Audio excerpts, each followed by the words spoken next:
Hello.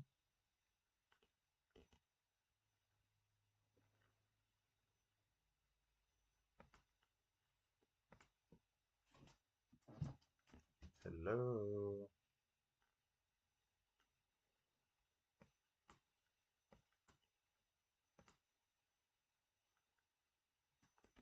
Okay. One, two, three. Hello out there.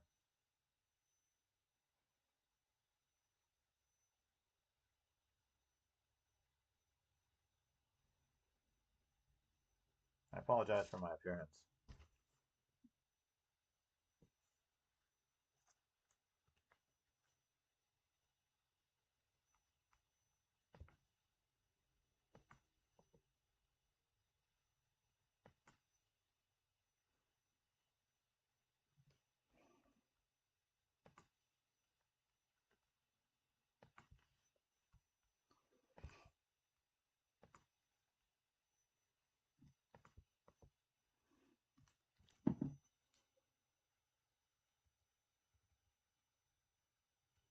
Okay, let's try again.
Yep.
Matt ready?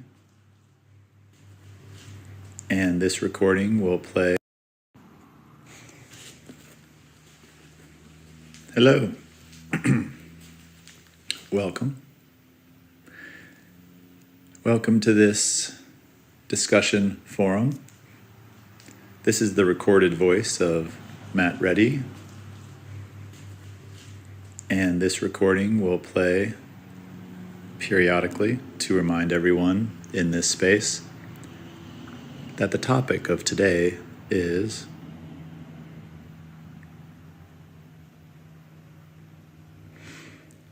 UFOs are real. Have you noticed that? And something is controlling and or flying these UFOs around Earth. Who's flying them? What are they? Who knows about these things? Who has known about them? What have they been doing on Earth for as long as they've been on Earth? How long have they been on Earth? Have they been on Earth since ancient times? Please feel free to discuss. This channel is intent upon staying open 24 hours a day, 365 days a year. Matt ready? Forever, always. And this recording will play and focused on this topic until we are done with this topic, which it seems like it will be a while. I will now pass the microphone to whoever is here. Feel free. Welcome to this. Say what you have to say. Discussion forum. This is the recorded voice of Matt Reddy, and this recording will play periodically to remind everyone in this space that the topic of today is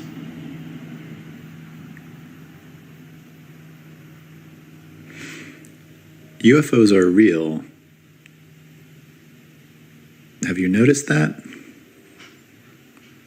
And something is controlling and or flying these UFOs around Earth.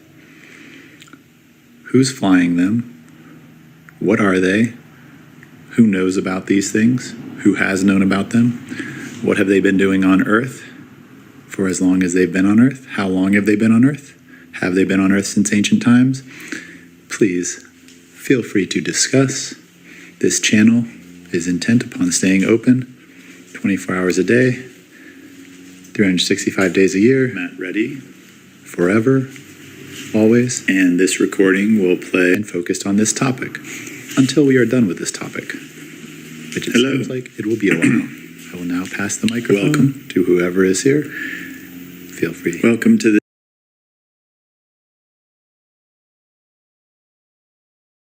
Welcome to whoever is here.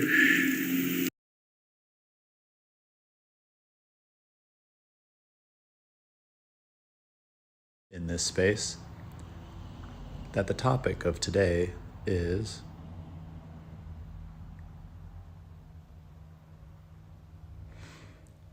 UFOs are real. Have you noticed that? And something is controlling and or flying these UFOs around Earth. Who's flying them? What are they? Who knows about these things? Who has known about them? What have they been doing on Earth for as long as they've been on Earth? How long have they been on Earth? Have they been on Earth since ancient times? Please feel free to discuss. This channel is intent upon staying open 24 hours a day, 365 days a year, forever, always, and focused on this topic until we are done with this topic, which it seems like it will be a while. I will now pass the microphone to whoever is here. Feel free to say what you have to say. Thank you.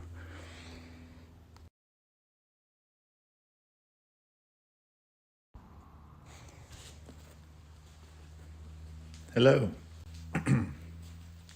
Welcome. Welcome to this discussion forum. This is the recorded voice of Matt Reddy,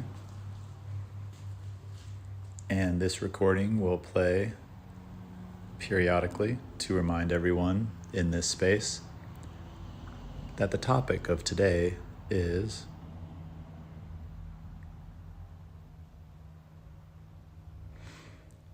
UFOs are real. Have you noticed that? And something is controlling and or flying these UFOs around Earth. Who's flying them? What are they?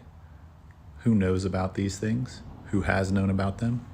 What have they been doing on Earth for as long as they've been on Earth? How long have they been on Earth? Have they been on Earth since ancient times? Please feel free to discuss. This channel is intent upon staying open 24 hours a day, 365 days a year, forever, always, and focused on this topic until we are done with this topic, which it seems like it will be a while. I will now pass the microphone to whoever is here. Feel free to say what you have to say. Thank you.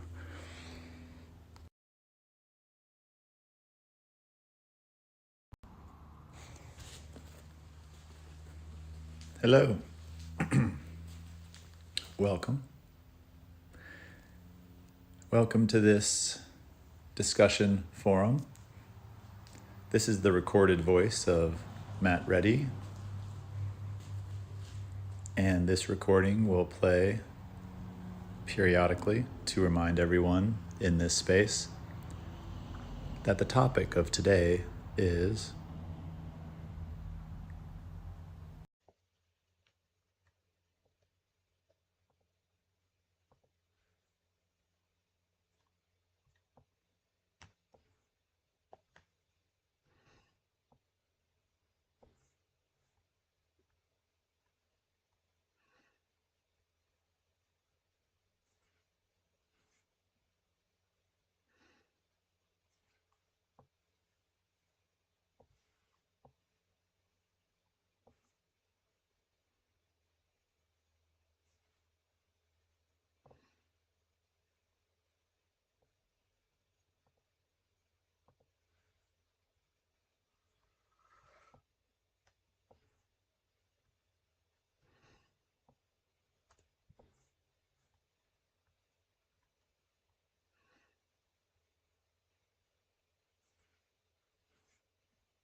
Okay. Now you should be able to hear me. Hello out there.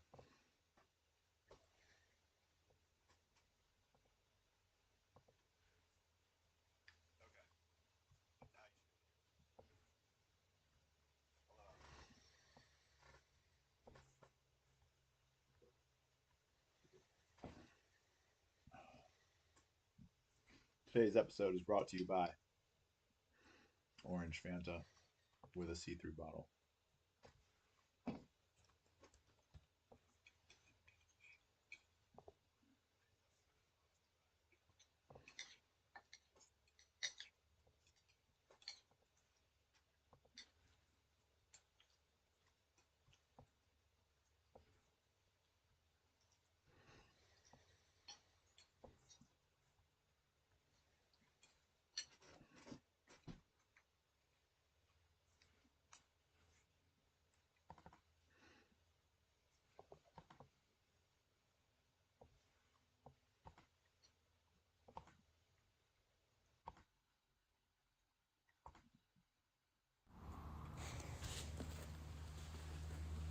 Hello.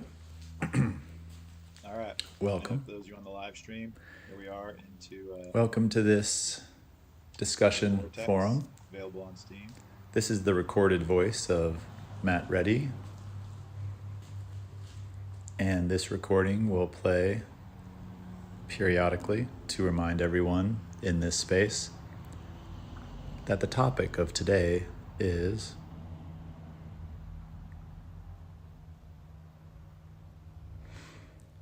UFOs are real. Have you noticed that? And something is controlling and or flying these UFOs around Earth. Who's flying them? What are they? Who knows about these things? Who has known about them? What have they been doing on Earth for as long as they've been on Earth? How long have they been on Earth? Have they been on Earth since ancient times? Please feel free to discuss. This channel is intent upon staying open 24 hours a day, 365 days a year, forever, always, and focused on this topic until we are done with this topic, which it seems like it will be a while. I will now pass the microphone to whoever is here. Feel free to say what you have to say. Thank you.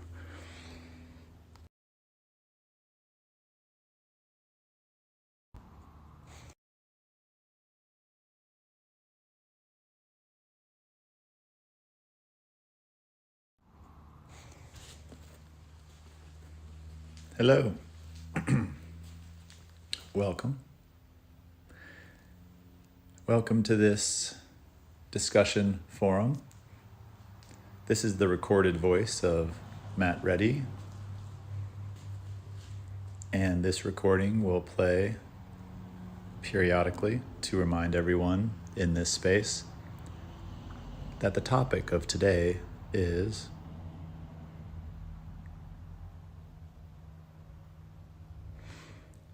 UFOs are real.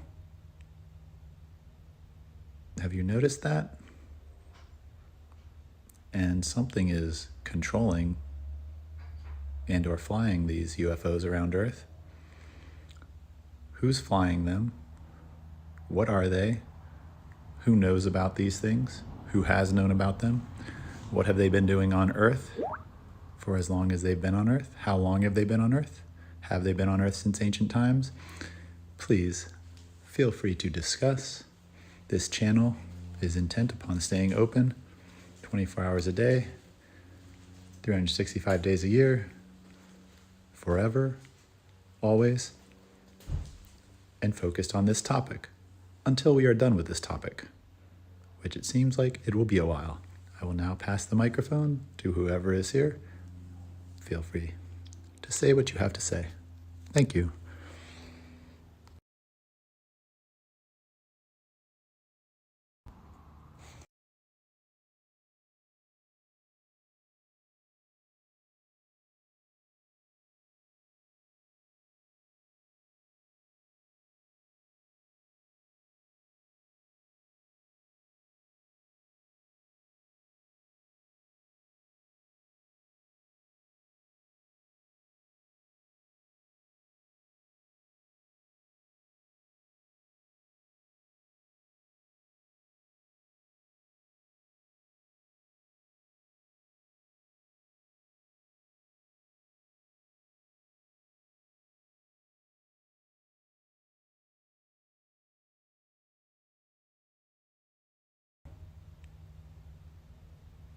Have you noticed that? And something is controlling and or flying these UFOs around Earth. Who's flying them? What are they? Who knows about these things? Who has known about them? What have they been doing on Earth for as long as they've been on Earth? How long have they been on Earth? Have they been on Earth since ancient times? Please feel free to discuss. This channel is intent upon staying open 24 hours a day, 365 days a year, forever, always, and focused on this topic until we are done with this topic, which it seems like it will be a while. I will now pass the microphone to whoever is here. Feel free to say what you have to say. Thank you.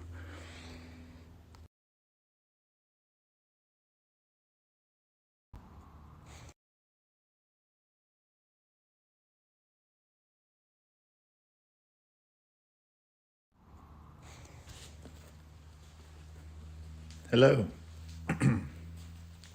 Welcome. Welcome to this discussion forum. This is the recorded voice of Matt Reddy, and this recording will play periodically to remind everyone in this space that the topic of today is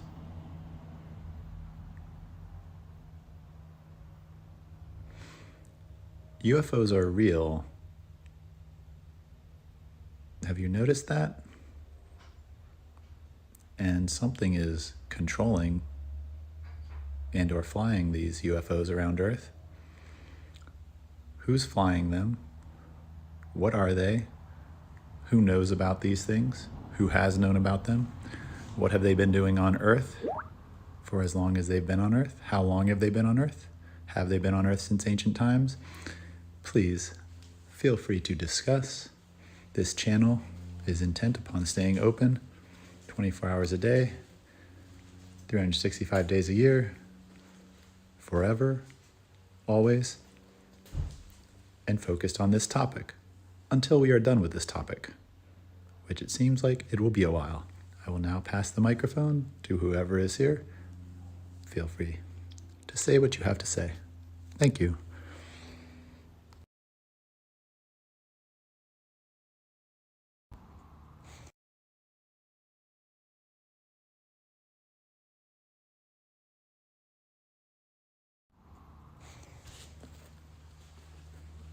Hello. Welcome. Welcome to this pages, a full conversation with an Octurian being that I'm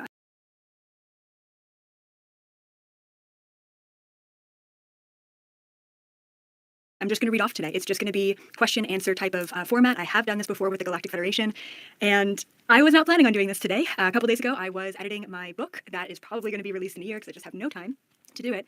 But I was editing this chapter with this Octurian being. I got full body chills the whole time. My mind was so incredibly blown. I wrote it. I already channeled the information, and it blew my mind. And I was left thinking, humanity needs this right now. If we need anything, it is this conversation. I'm getting chills just freaking thinking about it. So today you're going to learn a little bit of the inner workings of the Galactic Federation and the different roles and positions and how they basically intimately work with different beings working within the Galactic Federation. So that's kind of the beginning, the first half of the conversation. And then the second half of the conversation is all about what the hell does humanity need to know right now? And it goes places, you guys. It freaking goes places. Wow. Before I dive into it, I just want to say we've got the Galactic, speaking of conversations, we've got the Galactic Federation meeting coming up this August 11th. We're going to kind of deep dive into what is going on right now at this.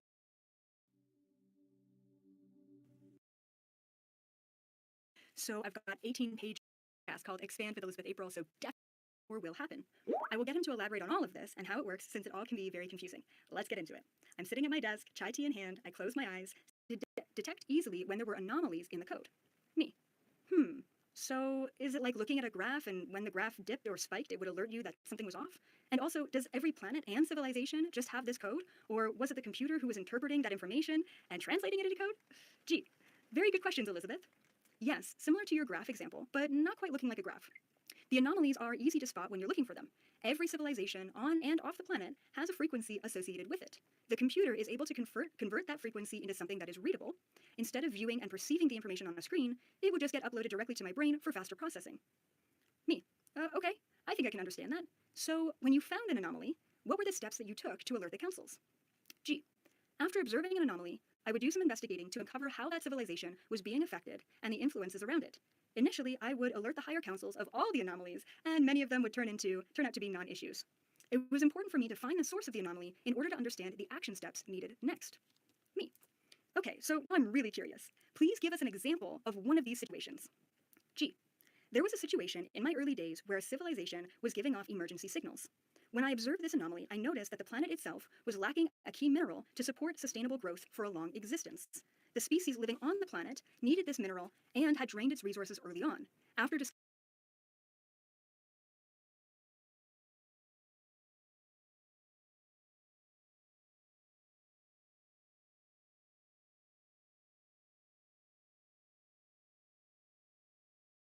the cause of the anomaly, I went to the higher councils with the information.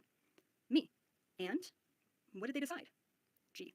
I am typically not a part of the decision-making process and rarely know the outcome of the situations that I present to the councils. For the sake of this story, I will relay the outcome they decided upon.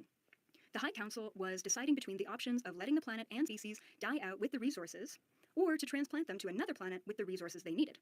It was a difficult decision because there were many implications on either side. In this case, they let the civilization live on another planet that could house them and provide sustainable resources. Me. So, did that species learn their lesson of overconsuming resources? G. The species was a low-level organism and did not have the conscious ability to choose a different path. They were unaware of draining the resources because they were just existing. The council understood that this civilization was going to be an integral building block for a much bigger development later on. So, they intervened to allow this future process to take place.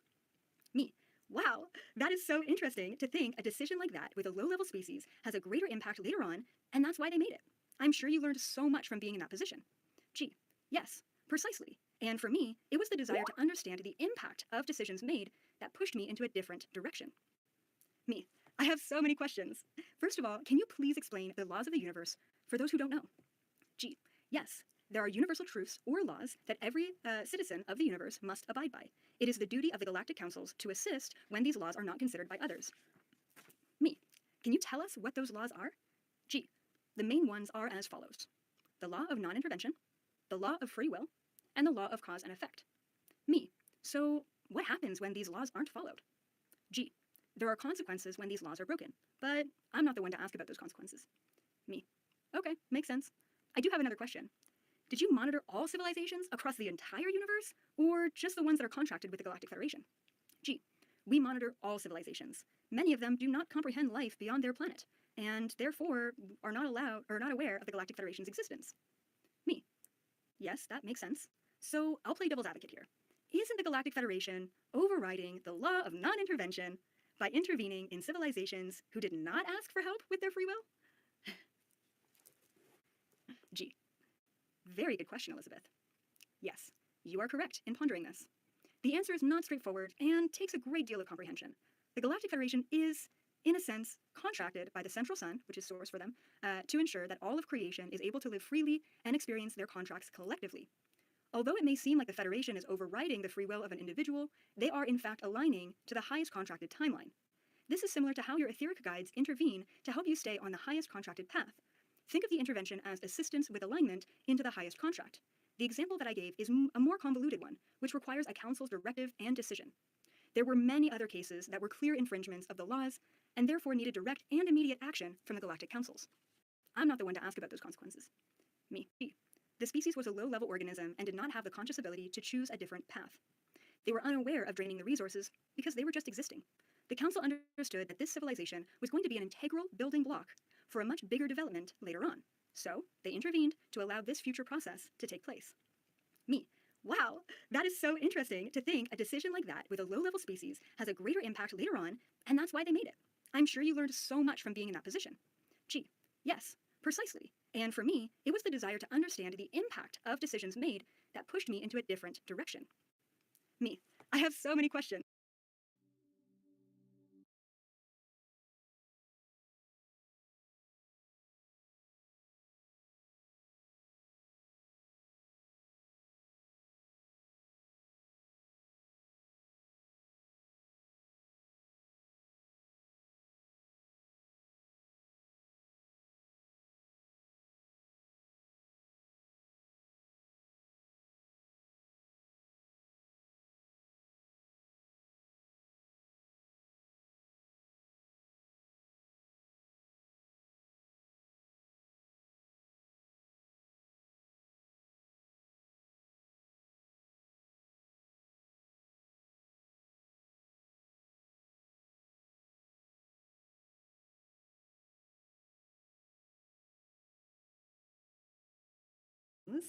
and welcome to another live video.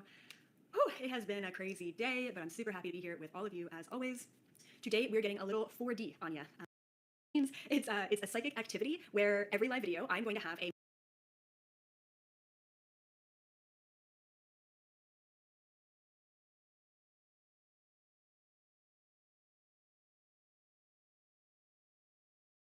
laying everything down today. Or type beings, humanoid dinosaur type beings, and they were on different planets. 2011, when I got introduced directly to the Galactic Federation. After my meeting with the Galactic Federation back in 2011, I had another meeting with them back in 2012, okay? So once again, the Galactic Federation came to me, and I'll kind of explain the experience. So I was just hanging out in my, in my student residence at the time, and this huge white light being, beautiful being, I don't know if it was a Palladian, I don't really know what kind of being it was, just looked like a giant, kind of maybe 6 or 7 foot tall astral body that walked into the room, okay? And this being told me telepathically that they need my help. They needed my help. And at this point, I was astral traveling, I was remote viewing, I was telepathically communicating to a variety of different species, I was having flashbacks of past lifetimes, like I was in it, right? And so I said, okay, great, what do you need me for, right? Let's go, right? So he takes me to this place, felt like a male energy, takes me to this place, and it was just kind of sitting in the universe. We didn't go on a ship, we didn't go to another planet, we just kind of sat in space. And I was in my astral body, he was in his astral body. And he brings up this, I don't know what to call it. It looked like a hologram. It kind of like he opened up a television screen when we were just sitting there in this astral realm.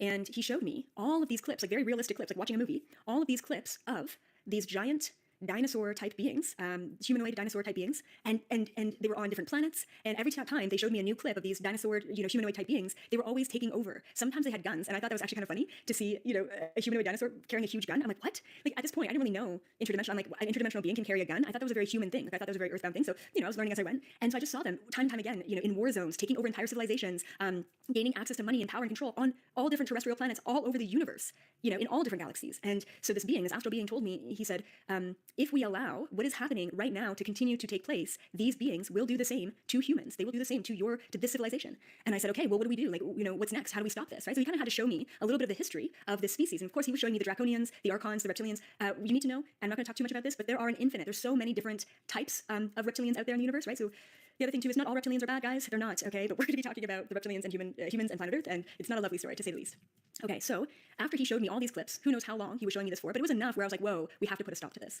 So then he said, we need your help, right? We need your help now. And I said, where are we going? And he said, just follow me. And it was so cool, okay? So we go from this, just kind of outside of Earth's atmosphere, in an astral body, we zoom, like I swear, at the speed of light, and both of us, and I'm just following him, hurtle into the planet, right? We hurtle kind of into planet Earth, and all of a sudden we're in this very dark space, and there are, what was it? I think it was around 16. Was it 17 and I was the 18th? It was a long time ago, or was it 12? Anyway, there was a group, okay? I think it was around 16 different light bodies, right? So they were all in their astral body, and they were in a formation. They were in a triangle formation, kind of like you see the birds in the sky. They were in this triangle formation, and this being who showed me all the clips said, this is your light tribe, this is your warrior tribe, and we're gonna all go together, and we're gonna confront the reptilians. And I'm like, what? You just introduced me to this species, and now we're gonna go confront them? So I said, okay, it's fine. And here I am in the physical at the age of, 20, however old I was, in 2012. Yeah, I think 20. And, I'm sitting in my room meditating, right? And all this is going on. And I'm like, oh my God, okay, like I guess I'll just follow your lead. So when he went into the formation, all of a sudden, the very last spot in the formation was the front. All of a sudden, I realized that I was the leader of this little tribe of light warriors. And I'm like, okay. So I just let go of any inhibitions. I let go of any sort of questioning that I had from a human. And I went with it. And what we did was we all came together in this ball of light, and we spun really fast, and we went down, right? We went down underneath the planet, like inside planet Earth. And all of a sudden, we end up in this cave. And I don't know how else to describe it other than a cave. And in this cave, there was a huge crowd of reptilian beings. And they weren't in their astral body, they were in their physical body. And in that moment, I realized that we had just transitioned or spun into the fourth density frequency, right? The fourth dimension. And this is where these reptilians exist, in the physical. And to put it lightly, like how to describe it is, if you imagine a concert with potentially, I don't even know how many, but hundreds of thousands of people, right, at this concert, but it was all black, it was all dark. So when we popped into that space, when we popped into that cave, we were the only thing that lit that cave up. It was so weird. We actually literally lit the cave up. And all I could see below us, maybe about 10 feet below us, were heads, just completely silhouetted, blacked out heads. And I knew instinctively that those were all the reptilians. And so once again, instinctively, intuitively, I started speaking to them in this loud, booming, telepathic voice. And I mean, I couldn't even plan what I was going to say to this crowd of reptilians, but here's basically a summary of what I said to them. I said, we know who you are, we know what you're doing, you're no longer allowed to get away with what you have been doing to planet Earth and the humans. And if you continue to do what you're doing, we're going to take you down. You're not allowed to be here anymore, and it's a good time to start planning your exit, right? And that was it. Like I really just confronted them. My light tribe was behind me. We weren't looking for a battle. We just wanted to tell them, get out of here, right? You can't be here anymore. And so with that, it was so powerful. I'm like, oh, damn. And then with that, right at the end, we were planning on exiting, and it was so wild. These reptilian beings started jumping, and they tried to grab us and pull us down. I didn't even know this is possible in the astral realm, in the 4th D, in the astral, and I don't know. Anyway, so they started jumping towards us to pull us down, and it was the craziest experience, because as they jumped, these reptilian beings, to pull us down, kind of take us down into that vibration, the closer they got to us, the more I could see every single detail of their faces. And each one of them looked different, but very all similar, right? So like a dinosaur humanoid, or like a reptilian, like lizard humanoid. It was so wild. I've never really seen them like that before, but this is 2012. And as they got closer to us, I could see all their defining features and their scales, and some of them had horns, some of them didn't. flat noses, and they tried to grab us. And then in that moment, we all once again went together in that ball. We spun around at the speed of light, and we popped back into the third dimension. And, I was thanked by the being who brought me into all of that. And then I went back in my body, and I'm like, what? What was that, right? So that was my first real confrontation and experience with reptilians. Now, after that moment, after that experience, and I was introduced to them very lightly in 2011 when the Galactic Federation told me that there was a species that was taking over humans, but they didn't really go much into it. Okay, so then I'm trying to think of the series of events. After that, I started to look into the Illuminati, right? And I was basically kind of directed to all of these different resources online and the different Illuminati symbolism and understanding that these reptilian beings are actually, shape-shifting into human form and, they're controlling every aspect, especially of the mainstream. And I started to seriously break down the illusion of this matrix. I would watch a music video and I would say, oh, black and white floors. Oh, the sign of the whatever, the triangle, right? I mean, it was so clear and so evident in every single way possible that it kind of freaked me out, right? I mean, I felt really trapped in that moment in this reality. And then in 2013, I wanted to dig deeper, and I was getting really good at astral traveling at this point. And so what I ended up doing was I went back in human history during a deep state of trance meditation, and I went back to really see how have the reptilians, how did they get here? Who are they really? And why do they have such a strong pull and such a strong desire to overtake humans? I wanted to know the truth, and I was starting to put all the pieces together. So here's what I did. So once again, in a deep state of trance, I went back into human history, and I went back a long time. Of course, what history tells us are the timelines are definitely false. They're not, they say that these timelines are like this. I see the timelines as this, right, on the planet. And so I went back, and the most significant timeline that I went into was ancient Egypt. And for those of you who have seen my lecture, you'll know this story, but I'll kind of deep dive a little bit more. So all of a sudden, here I am, 2013, I go back and I see ancient Egypt as it was. And along with the human beings who looked extremely short back in ancient Egypt, I also saw 10 to even 25-foot humanoid beings who I now know as the Anunnaki. Back then, I didn't know the names of any of these beings, so I just said, oh, this is a giant human. Okay, cool. And so then, along with the giant humanoids, there was these dinosaur-type reptilian beings. And I'm like, oh my goodness, they are the reptilians. And the weird thing is that both the Anunnaki and the reptilians were walking around with the human beings. And the hierarchy and the structure that I was aware of is that the Anunnaki were the revered ones. They were the ones that were looked up to as gods. And the reptilians, who were also huge, okay, they were like 10 feet tall. So, I mean, almost double the height of an average human back then. And they were kind of the managers. They were the managers of the Anunnaki, and they kind of just did the bidding of the Anunnaki for them. And that being said, they got a pretty good hierarchy role as well. And so, and these reptilian beings were really cruel to human beings, like basically like slave owners. So I'm looking at this whole scene, and I'm like, whoa, how wild is that? I mean, we were walking around with them, and we have no record of this, So I actually questioned. I went to my, my galactic family. I said, okay, why, if the Anunnaki and if these reptilians were walking around as ancient Egypt was being developed, why don't we have a record of them during ancient Egypt? And so what they told me is, it was illegal, okay, huge kind of capital, illegal for the humans to depict the reptilians in their true form in hieroglyphics as well as in statues, because there was art. There was a lot of art and pottery and things back in that time. It was illegal for them to depict their true form. So they always depicted them in different forms, right? Super interesting. They did say that there's a couple of artifacts that humans risked their lives to create back then to kind of give that information to us now. And if you look up reptilian Egyptian artifacts, maybe you'll be able to find them. Okay, very cool. And then a lot of the pharaohs and the gods of ancient Egypt were depicted as these huge statues. Turns out they were actually that tall, right? In a lot of cases, that's actually how big they were, which is really mind-blowing. Okay, so the point is, what ended up happening was, it was so cool. I'll never forget this visual. So here I am scanning, right, all through ancient Egypt, taking a look at the dynamics. All of a sudden, I see these three, during ancient Egypt, when the Anunnaki and the reptilians were there, these three huge flying saucers, kind of, a little bit more flat, coming down, right, over the pyramids. And it was the freaking Galactic Federation. And I'm like, yay, here you guys are. And what the Galactic Federation did, so they came down and they gave the Anunnaki and the reptilians a message. And they said, you are no longer allowed to be here and to be interfering with human beings anymore. And you have to get off the planet. And so, surprisingly, to be honest, the ones who had all the power, which were the Anunnaki, said, okay, cool, sure, we're getting off. There wasn't too many of them, but at the same time, they felt like, what they wanted to get out of humans and this planet, they got, right? So they left super willingly. And I'm like, okay, that's weird, because they had all the power. The reptilians, no freaking way. They did not want to leave. And something that they said to the Galactic Federation, my ear just popped, something that they said to the Galactic Federation at that time was, we aren't leaving this planet because this planet is ours. And the Galactic Federation said, we know this planet was originally yours, but it's no longer yours moving forward. And I was super confused by this, because I'm like, what? What do you mean this planet was originally the reptilians, right? I was so confused. So what I did is I stopped that vision. I stopped that flashback of human history midway through, and I went back even farther. And I said, now I want to discover, how did reptilians get here? Like, what was the original? And I went all the way back to dinosaur era, dinosaur times, hundreds of thousands of years ago. And boom, there you have it. Lo and behold, there are these dinosaurs, as we know, because we've found the skeletons, and they were also a very thriving race of draconian, reptilian, basically humanoid dinosaur beings that were ruling over the land at that time. So I don't really know necessarily how they originally got here, but I can absolutely validate and verify that the reptilians who have been on this planet long before humans, long before even apes were ever here, okay? So in a way, you have to have compassion for them, because this planet was kind of given in a lot of ways from the Galactic Federation to this experimental species, right? Us, this hybrid species. And the funny thing is that human beings have Anunnaki DNA within them. The Anunnaki helped to create us. Human beings have Palladian DNA within us from ancient Atlantis and Lemuria. So here we are, these little tiny, fragile human bodies, and yet we are 10 times more powerful because we have been advanced rapidly from high vibrational interdimensional beings. And these poor lowly reptilians have had to evolve one stage at a time. And to be honest, because they do not allow themselves to overcome the fear, which really is not being scared of something, it's the attachment, okay, to power and control and greed. And because they will not let go of that attachment, they will not ascend. And they aren't ascending, and they cannot move forward as a species. So they are stuck, and they believe that this planet is theirs, and all of a sudden the human human beings go from a slave race and they go from free sovereignty at that time when the Galactic Federation came down and basically freed us, which is crazy, right? So flash forward back to ancient Egypt, the GFL coming down, telling the reptilians they got to get off. So basically, because the reptilians said, no way, we're not leaving our own planet, this is ridiculous, the Galactic Federation told them, you don't have to leave the planet, but you can no longer interfere with human beings. Therefore, you can't be seen. This is important, guys. You can't be seen by humans. So the Galactic Federation kind of exiled the reptilians underground. This is where you get the start of the underground tunnels and underground cities and the cavernous type of civilization that the reptilians have been living in for years and years. So the whole point is you can't be seen by humans, okay? So what the reptilians did is they went underground, and some of them left, actually. Some of them did say, okay, well, if we're not welcome here and we have to stay underground, then we're leaving. That was like the higher vibrational ones. And then, yeah, so they went underground, but they developed technologies, and they started interbreeding with certain humans that they felt were the strongest. And they started to create not only just a human-reptilian bloodline on the planet, but they also started to create technologies where they were able to shapeshift into a human being without the need to have the bloodline, right? So originally, before the technology, it was the bloodline. So there's kind of two ways that reptilians can shapeshift into humans.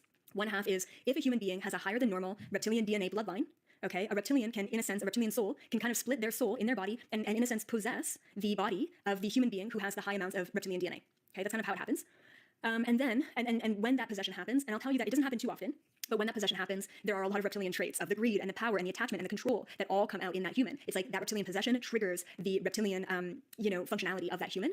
And so this is why it is so important for every single one, no matter what language, culture, race, background, every single royal family on the entire planet decided to keep it in the bloodline. That's interesting.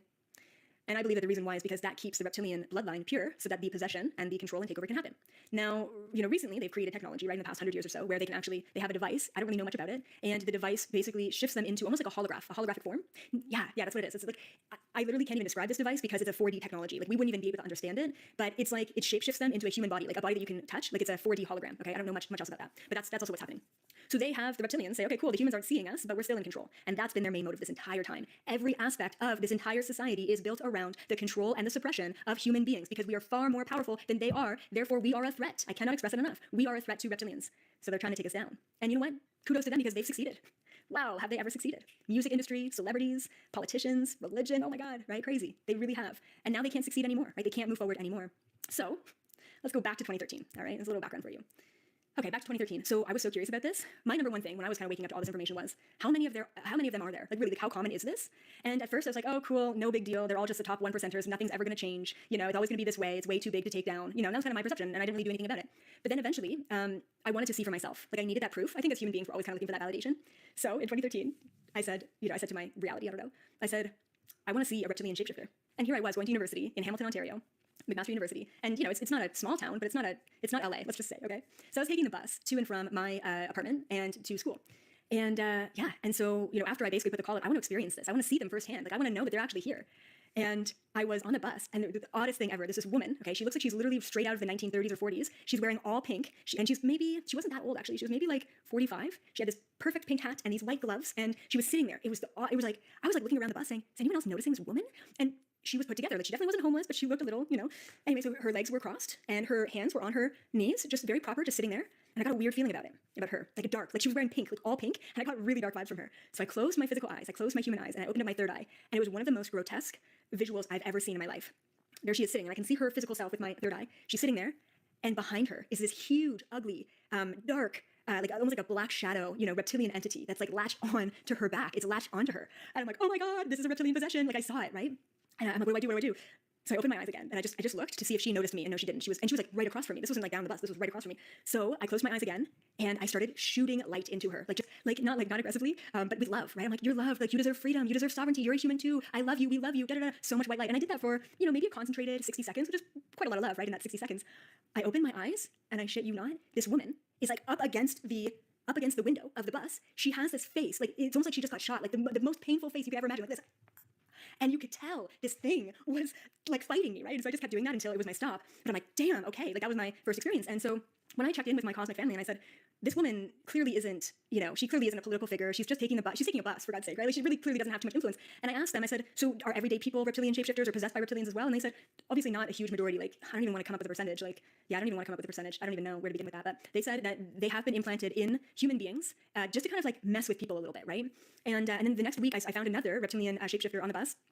Same sort of possession. It was almost looking like a homeless man, and he was doing this weird thing with his hands. And then all of a sudden, he would get up really aggressively on the bus, and he would start yelling at people like in their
Hello. Welcome. Welcome to this discussion forum. This is the recorded voice of Matt Reddy, and this recording will play periodically to remind everyone in this space that the topic of today is